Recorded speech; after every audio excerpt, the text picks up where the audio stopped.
Bismillah walhamdulillah wassalatu wassalamu ala Rasulullah. Assalamu alaikum wa rahmatullahi wa barakatuh, and welcome back to Guess Who. If you're watching this video right now, alhamdulillah, that means that your sight is completely fine. But have you ever thought about how your eyes work?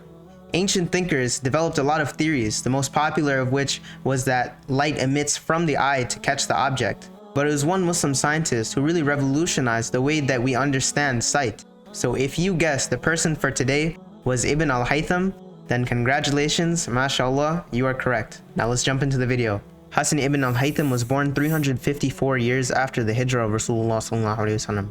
That's 965 in the Common Era. He was raised in Basra during the reign of the Buyid Emirat. His youth was spent in books, and he grew up reading a lot of the works of the ulama and mathematicians of the time. Later on, he traveled to Cairo, which was under the control of the Fatimid Empire. It was here that Ibn al-Haytham would make his most well-known works and his greatest contributions to the field of science known as optics, thanks to being on house arrest. The story goes that Ibn al-Haytham was requested by the Fatimid ruler to build a dam over the Nile River. He accepted, but when he got to the site, he realized that the project was just not feasible.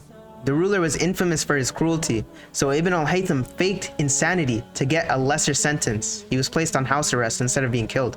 Whether that story can be taken as fact or not is one thing, but it's clear that in Cairo, Ibn al-Haytham wrote his magnum opus, his greatest work, and that was the Book of Optics.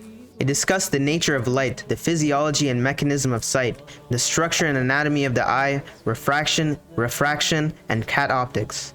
Ibn al-Haytham was different from his contemporaries in that he conducted tests to give his claims strong evidence. This habit was adopted by other scientists as well, and became sort of a precursor for the scientific method. During this time, Ibn al-Haytham also worked with lenses, studying how light refracts and bends as it hits glass. Through his research, he discovered that we see by picking up light that's reflected off of other objects. He also created a simple projector during his research, known as a camera obscura. By making a hole in a dark room, light from the outside world can enter the room and create a reflected image. Ibn al-Haytham conducted his research to his death, revisiting and commentating on the works of previous mathematicians. A quote from Ibn al-Haytham: "I constantly sought knowledge and truth, and it became my belief that for gaining access to the effulgence and closeness to Allah, there is no better way than that of searching for truth and knowledge."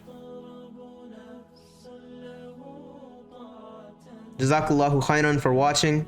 May Allah subhanahu wa ta'ala reward you and make it a source of barakah. And if you enjoyed the video, please give it a like and subscribe. Here are your hints for the next person on Guess Who. He is remembered as one of the rulers who established Sharia in India and is probably one of the most famous and controversial Mughal rulers. Do some research and comment below who you think it is. We'll catch you next week inshallah. Rabbana atina fid dunya hasanatan wa fil akhirati hasanatan wa qina azaban nar. Assalamu alaikum wa rahmatullahi wa barakatuh.